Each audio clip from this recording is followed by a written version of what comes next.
దాని గురించి మాట్లాడుకుంటే గనక దానికి సంబంధించి తెలంగాణ గవర్నమెంటే కాదమ్మా, హ్మ్. భారత ప్రభుత్వము అన్ని రాష్ట్రాల్లో ఈ ఫ్రీ బీస్ ఇలాగే ఉన్నాయమ్మా. నేను పూర్తి వ్యతిరేకం. నేను పూర్తి వ్యతిరేకం. ఎందుకు సార్? ఫ్రీ బీస్ ఇచ్చి రైతు కూలీ అయిపోయాడు. రైతు కూలీ దొరకడంలా, పొలాల్లో పనిచేసేవాడు దొరకడంలా, ఇంట్లో పనిచేసేదానికి ఎలక్ట్రీషియన్ కావాలన్నా, ఫిట్టర్ కావాలన్నా, ప్లంబర్ కావాలన్నా కూడా వెతుక్కోవాల్సిన పరిస్థితి. కారణం ఏంటంటే మనుషుల్ని సోమరిని చేసి నువ్వు సోమరితనంగానే ఉండు, నాకు ఓట్లేస్తే చాలు, నీ అభివృద్ధి నాకు అవసరం లేదనుకుంటేనే ఫ్రీ బీస్ ఇవ్వాలమ్మా. నా దృష్టిలో is my personal opinion. I'm not against any government, it's my personal opinion. ఎందుకమ్మా ఫ్రీ ఇవ్వాలి? బ్రతకడానికి దారి చూపించు.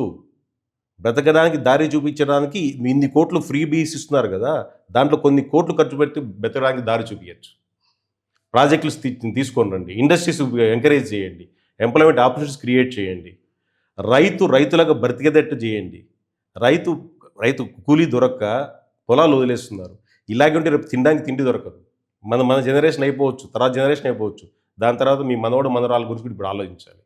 అది ఖచ్చితంగా పోవాలమ్మా. ఇవన్నీ పోవాలంటే మనిషిలో కూడా నేను ఒక విషయం చెప్తాను. నేను చాలా దేశాలు తిరుగున్నాను. దేశాల్లో ఎందుకు ఈ దేశాలు డెవలప్ అయ్యాయని చెప్పి నేను వాటి గురించి ఆలోచించడము, అక్కడ ఎంక్వైరీ చేయడం చేస్తుంటాను. నాకు అది ఇష్టం.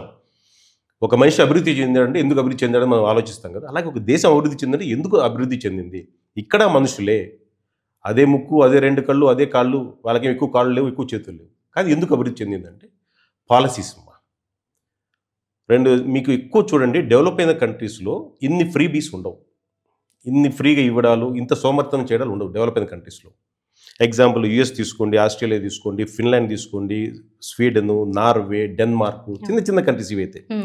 స్వీడన్, నార్వే, డెన్మార్క్, ఫిన్లాండ్ చిన్న కంట్రీస్. అక్కడ కేవలము విద్య, వైద్యం మాత్రమే ఫ్రీ.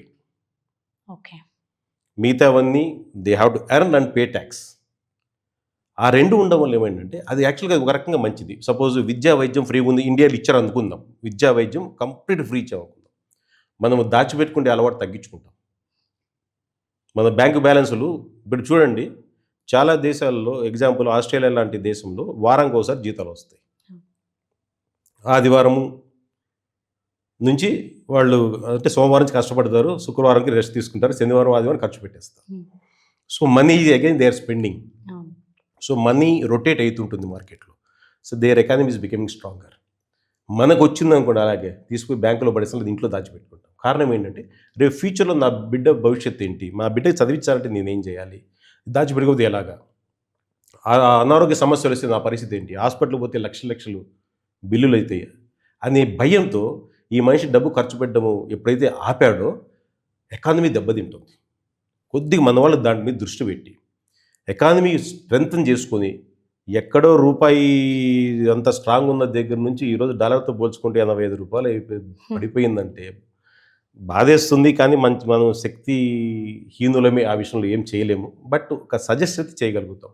ఎవరికన్నా ఈ ఇంటర్వ్యూ నచ్చి ఫ్యూచర్లో మాకు ఫ్రీ బీస్ వద్దని కొందరన్నా కూడా ఎకానమీలో కొంత వాళ్ళు కూడా పార్టిసిపేట్ చేసినట్టు అవుతుంది. ఎకానమిక్ గ్రోత్లో ఎడ్యుకేషను, హెల్త్ 2 ఫ్రీ చేసి మిగతావన్నీ నువ్వు పని చేసుకో, తిను అని చెప్తుంటే దేశము విత్ఇన్ నో టైం బాగుపడుతుంది. నేను మాత్రం ఈ ఫ్రీ బీస్కి నా వ్యక్తిగతంగా నేను పూర్తి వ్యతిరేకంది. ఏ గవర్నమెంట్ కానీ, అటు ఆంధ్ర గవర్నమెంట్ కానీ, తెలంగాణ గవర్నమెంట్ కానీ, భారతదేశం కానీ, ప్రతి స్టేట్లో అమ్మ, కర్ణాటక మొదలు పెట్టారని ఆంధ్ర మొదలు పెట్టి, తెలంగాణ మొదలు పెట్టిన ఆంధ్ర, ఎక్కడ పోతున్నాం? సోమరిపోతుగా తయారు చేసి ఇవ్వండి, పని చేయకుండా దేశానికి దేనికి పనికి రాకుండా చేస్తుంది ఈ ఫ్రీ బీస్. ఒక మనిషి పుట్టిన తర్వాత దేశానికి పనికొచ్చేటట్టు ఏదైనా చేయాలి. ఈ ఫ్రీ బీస్ మనిషిని పనికి రాకుండా చేస్తుంది. ఐఎమ్ టోటల్ అగెన్స్ట్ ఫ్రీ బీస్. సార్, మీ థాట్స్ చాలా ఇన్నోవేటివ్గా ఉన్నాయి. బికాస్ ఎందుకంటే ఫ్రీ బీస్ గురించి లేకపోతే ఏదైనా ఫ్రీగా వస్తుంది అంటే జనరలీ జనాల థాట్స్ చాలా డిఫరెంట్గా ఉంటాయి. అంటే ఓకే, ఇట్స్ గుడ్, ప్రజలకు మంచి జరుగుతుంది, ఇలాగే ఆలోచిస్తారు. కానీ దానివల్ల వచ్చే నష్టాలు ఏంటి, లేకపోతే దానివల్ల వచ్చేటటువంటి పరిహారం ఏంటి అనేది జనరల్గా ఆలోచించరు.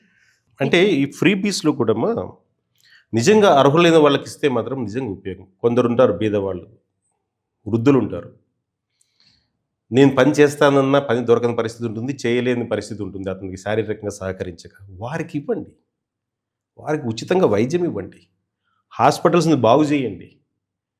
గవర్నమెంట్ హాస్పిటల్‌లో minister, IAS officer, IPS officer government హాస్పిటల్‌లో ట్రీట్మెంట్ తీసుకోవడం మొదలుపెట్టమని చెప్పండి. ప్రైవేట్ హాస్పిటల్ బంద్ చేయమని చెప్పండి ఒక సంవత్సరం. గవర్నమెంట్ హాస్పిటల్ ట్రీట్మెంట్ తీసుకోవడం మొదలుపెట్టమని చెప్పండి. ఆ హాస్పిటల్ ఎందుకు బాగుపడవో చూద్దాం. చెయ్యాలన్న సంకల్పం ఉంటే, చెయ్యాలన్న పట్టుదల ఉంటే, చేసే మనసు ఉంటే ఆటోమేటిక్‌గా ప్రతిదీ చేయగలుగుతాం. ఒక సంవత్సరం చాలమ్మా గవర్నమెంట్ హాస్పిటల్ స్థితిగతులు మార్చడానికి. ఒక సంవత్సరం చాలు గవర్నమెంట్ స్కూల్స్ పరిస్థితి మొత్తం మార్చేసి, బీదవాడు కూడా చక్కటి చదువు చదువుకోవడం గవర్నమెంట్ స్కూల్స్ నుంచి చేయొచ్చు. ఒక్క సంవత్సరం చాలు, ఎక్కువ అవసరం లేదు. ఇన్ని సంవత్సరాల స్వతంత్ర భారతంలో దాని మీద గట్టిగా ప్రయత్నం చేసిన వాళ్ళు మాత్రం నాకైతే కనపడలేదు. అందరూ ప్రయత్నం చేస్తాం, గట్టిగా ప్రయత్నం చేస్తాం. యెస్, ఖచ్చితంగా నా టెన్యూర్‌లో నేను గవర్నమెంట్ స్కూల్స్‌ని, గవర్నమెంట్ హాస్పిటల్స్‌ని మార్చాలి. మేము కూడా ఒక సీఎంగా నేను పోయి ట్రీట్మెంట్ అక్కడే తీసుకోగలగాలి. ఒక మినిస్టర్‌గా నేను పోయి అక్కడ ట్రీట్మెంట్ తీసుకోవాలి. ఎమ్మెల్యేగా నేను పోయి అక్కడే ట్రీట్మెంట్ తీసుకోవాలి. నా ఫ్యామిలీని అక్కడే ట్రీట్మెంట్ ఇప్పించగలగాలి. ఎందుకంటే అక్కడ అన్ని ఫెసిలిటీస్ ఉన్నాయి. అద్భుతమైన డాక్టర్స్ ఉన్నారు మా గవర్నమెంట్ హాస్పిటల్స్‌లో. The most experienced, skilled doctors ఉన్నారు.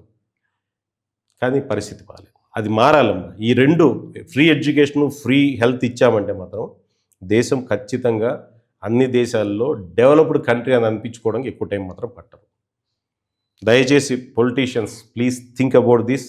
ఆ 2 మాత్రం ఇవ్వండి. యెస్, వృద్ధులకు ఇవ్వండి, వికలాంగులకు ఇవ్వండి. అంతేగాని ఖాళీగా కూర్చొని ఇళ్లలో పని పాట చేయకుండా భార్య భర్తతో కొట్లాడుకోవడానికి, భర్త భార్యతో కొట్లాడడానికి టైం ఇస్తున్నారు మీరు. ఎంకరేజ్ చేస్తున్నారు. ఎందుకంటే మీకు నెలకి ఇంత ఇస్తున్నాం కదా, మీరు కొట్లాడుకోండి అని చెప్పండి. బంధాలు దెబ్బతింటుంది. అది లేకుండా కొద్దిగా వృద్ధులకి, వికలాంగులకి, నిస్సహాయులకు మాత్రమే చేయండి. మిగతా వాళ్ళందరికీ ఈ ఫ్రీబీస్ ఆపేస్తే దేశం బాగుపడుతుంది. కనీసం ఈ పవర్ పాలిటిక్స్ కోసం చూడకుండా, నేను ఒక ప్రజానాయకుడిని అయ్యాను, నాకు నెక్స్ట్ పవర్ కూడా అవసరం లేదనుకుని ఒక్క నాయకుడు నిర్ణయించుకొని వస్తే అమ్మా ఈ దేశం బాగుపడుతుంది. ఒక్క నాయకుడు రావాలి ఆ విధంగా. నాకు నెక్స్ట్ అవసరం లేదు, నాకు ఈ పోస్ట్ అవసరం లేదు. నాకు ప్రజలు ఈ అవకాశం ఇచ్చారు, ఈ అవకాశాన్ని ప్రజలు జీవితాంతం గుర్తుపెట్టుకునేలాగా చెయ్యాలని చెప్పే సంకల్పంతో ఒక్క నాయకుడు వస్తే ఈ దేశం ఖచ్చితంగా మారుతుంది.